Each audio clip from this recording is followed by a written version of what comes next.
Well,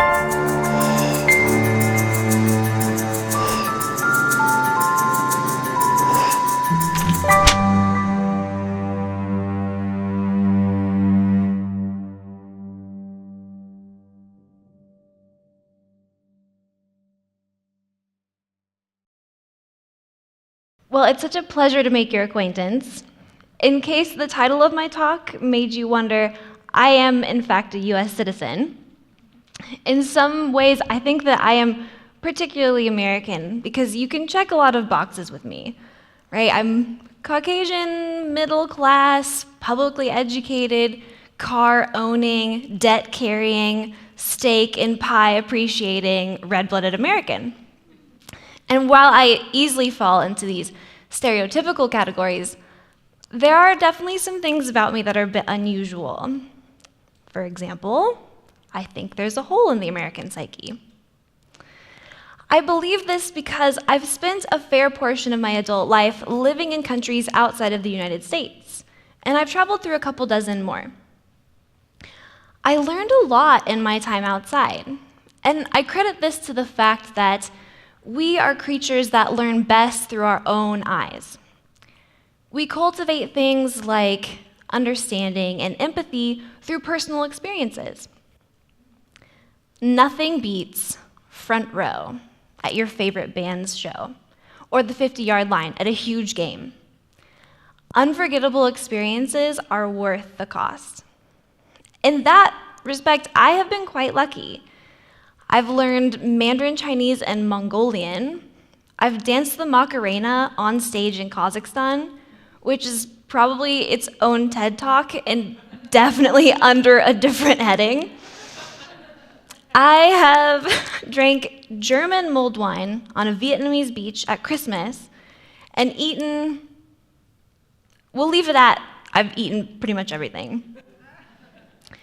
Somewhere along the way, while participating in these random adventures, something happened, and I was able to perceive this hole in our psyche.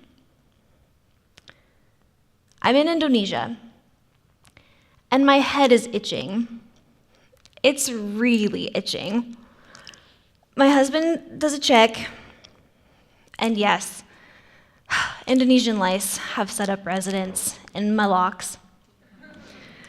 I ask a local coworker what I should do, and I'm told to go to the pharmacy and given some rough directions. So I set out, and I'm a total failure. I get lost. My Indo is horrible, so I can't really ask for or understand any directions I'm given. And by the time I find a pharmacy, God only knows if it was the pharmacy, it's closed, even though it's the middle of the day. So itchy and miserable, I head home to return later, tomorrow. Oh, yuck. I had to have looked particularly pathetic walking through my neighborhood because my neighbor Suti came out. Suti spoke zero English, but after some pantomime and scalp inspection, we had contact. Now, though, she's speaking rapid, furious Indonesian, shaking her finger at me. She grabs my arm and drags me into her home. I'm thrust into a seat in her living room, and she disappears into the kitchen. I hear banging and clanging, chopping noises, always a good sign, I tell myself. And she returns with a bowl of teeny tiny limes, all cut in half. We spend the next better part of an hour with Suti taking these lime slices and just smashing them into my scalp and hand-picking out my lice. As she does this, she starts teaching me. She teaches me the Indonesian word for lice, kutu rambut, in case you find yourself in a similar situation. You're welcome. And she tells me that her mom taught her this technique. As I get my citrus scalp treatment, it occurs to me that this is not part of Suti's life or job description. There's no need for her to assist sad-looking foreign people wandering the streets of her neighborhood. But she did. And that has been the vast majority of my experiences in other places. People are so involved and so patient. It is deeply humbling to be reminded of all the things that we don't know. For adults especially, I feel that we benefit from extended periods of confusion and mental ambiguity. To be at fault frequently and put back on track, not through our own merit, but through the grace of others. This cultivates a completely different kind of mental strength. Now I'm in China, and my best friend and I are descending into a Beijing underground market. It is hot, and the fans are roaring, but the air is super stale. This unforgettable combination of urine, meat on a stick, and incense. As we meander through the aisles, we stop at a stall that's selling Buddhist items, and the shopkeeper immediately engages my friend. She is ethnically Chinese. I am me. If you were him, who would you be talking to? As it happens, she's an American as well. She speaks great Cantonese, but she's in Beijing to improve her Mandarin. As their conversation continues, I can tell she's having a hard time keeping up with his questions, so I start answering and engaging the shopkeeper to kind of give her a break. My mistake. See, things quickly go downhill because we have kind of hit a face crisis here. Now, 面子, the Chinese concept of face, is much more than the honor of the shifu in a kung fu movie or making a social faux pas.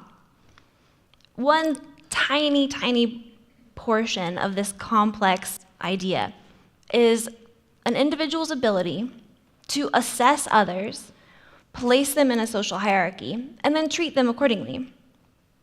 It's very basic. Now, the shopkeeper has lost some face. He failed in his assessment. To be fair, we definitely threw a wrench in his system, but picture this. A descendant of the Irish is helping a descendant of the Chinese with her Mandarin. We have blown this man's mind, and not in a good way. To him, it looks like the Chinese race has failed in its duty to properly indoctrinate its people. Things got real heavy, real fast. All I had wanted from this transaction was to buy some tiny Buddha statues with big bellies and smiles. But now I'm just in the most awkward position you can be in. In a desperate attempt to derail this social train wreck, I ask him, does the Buddha say anything about what's on the inside of a person having to be the same as the outside? Luckily, it worked. Face is so subtle. There's just no good English equivalent or translation for this crazily complex concept. Thankfully, because my Mandarin was good enough and I had a rough understanding of the nature of face, the shopkeeper and I talked Buddhist philosophy and political principles for quite a while, and I got a fantastic deal on my tiny, shiny Buddhas. Yes. So satisfying. And there are thousands of these ideas out there, concepts that are untranslatable, unknowable to us. You can't think a thought you don't have a word for. Learning Mandarin totally changed the landscape of my brain. It gave me new avenues through which to view the world, and it added dimension to my thoughts. It's just a typical day in Mongolia. My belly is full of khoni och, or a sheep's tail fat, in case you're wondering. I know, you think a calorie dump from biscuits and gravy is bad. My host mom is cleaning up our family's ger, the circular structure that Mongolians have lived in for 1,000 years. When she turns to me and asks,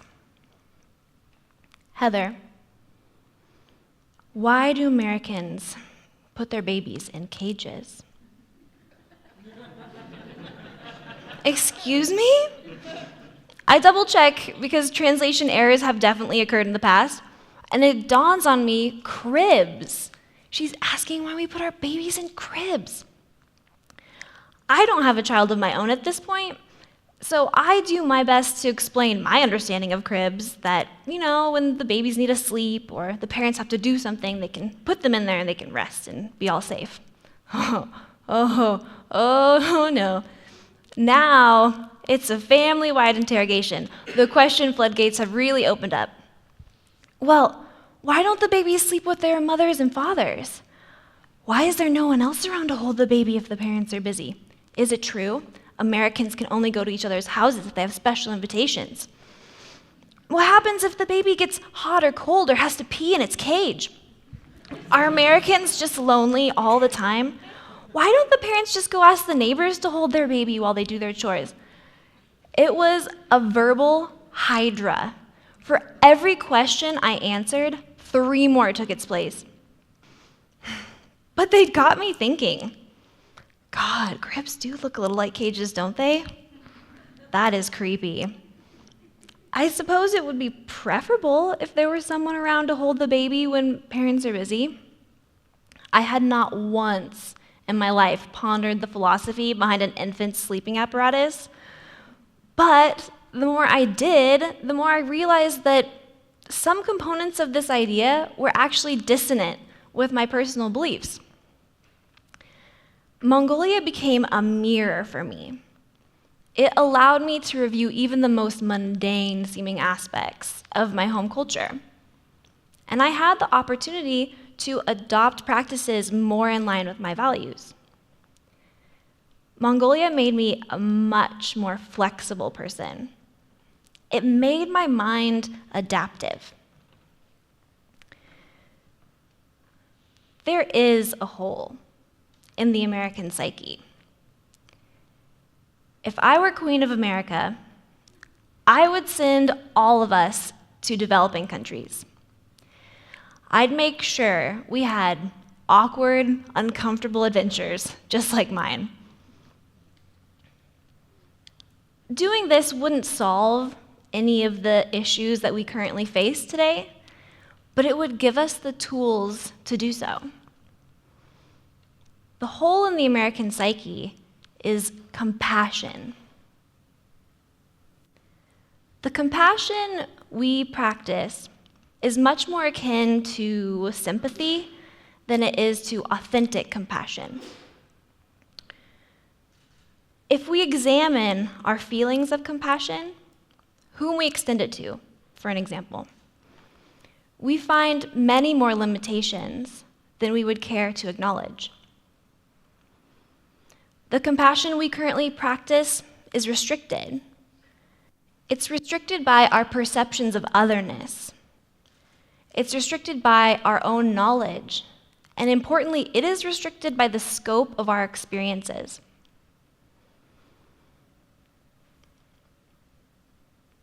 Unfortunately, this lack of compassion, of authentic compassion, it hurts us. On an individual level, this lack of authentic compassion creates people who are insecure, anxious, depressed, and angry. Look at our rates of suicide and social violence. On a societal level, this lack of authentic compassion, it fills our world with oversimplification, judgment, defensiveness. And on a global scale, our lack of authentic compassion makes us seem a nation that is cold, selfish, and sometimes cruel. The global refugee crisis, US business practices across the developing world. Honestly, it breaks my heart to see the people that I have such respect for and care so deeply about to be living this way, in lives filled with judgment, awash in anxiety. For the challenges that we are approaching and those that will come in the future, we require minds that are creative, that are adaptable, that have compassion. The narrow path that we've been walking, where we shrink back from this expanding world around us, it's not sustainable. We have to get out. We have to put ourselves on a crash course with novel experiences. We must do this to test our understanding, our own beliefs, and our fortitude. It's our responsibility to relearn authentic compassion from people who, frankly, are much better at it than us, like my neighbor Suti. Because clearly we don't have all the answers. But I happen to know that there are some great ideas out there. I'd actually like to share a poem I wrote with you. This poem sprang almost fully formed from my consciousness a little over a year ago, after I read about a horrific act of violence that took place here in the United States. This incident instilled in me a sense of urgency, a need to understand what was really going on around me. This will actually be the first time I've read any of my poetry to an audience before. Don't believe them when they tell you that this world's a scary place. They say it loud and often, a somber mask upon their face. I've been around it more than once, and I will tell you true. There is beauty and there's terror, for this world is much like you. It's layered and it's complicated. It leaves us mystified. I've seen courage and humanity, glimpsed wonders with these eyes. Mothers love their children. Strangers help you with your car. Old folks, they tell stories. The youth yearns to fly afar. But somewhere in the pages of our tilted history, someone spied advantage, planting fear and mystery. They whispered, see, they're different. Don't believe those not like us. And as trusting fools, we listened, perhaps afraid to cause a fuss. That fear, it grew voraciously. Its tendrils now run deep, and like a crippling wound, it's festered, choked our hearts to endless sleep. We've lost our brothers and our sisters, become hermits in our lands, and born of fear and hatred, we kill strangers with these hands. We cry out, this is not the way, wonder why things are not right, not remembering it is we fools who built this hateful plight. But surely we've grown tired, gotten fed up with the lies. They have 2 ears, 1 head, 1 heart. We see this with our eyes. It's true that what's the outside won't always the inside be. Yet can't it be a sign that says they're quite a bit like me? Who spoke divide and conquer, never said a truer word. I'll see one day unite and thrive becomes the phrase preferred. As your queen, I command you to go forth and leave these lands. Feel the warmth of strangers who will help you. See the chaos in the market, smell the incense in the air. Fill your bellies with strange and unusual food, and listen to the questions that make you think. Fill that hole in your psyche little by little. Let it overflow.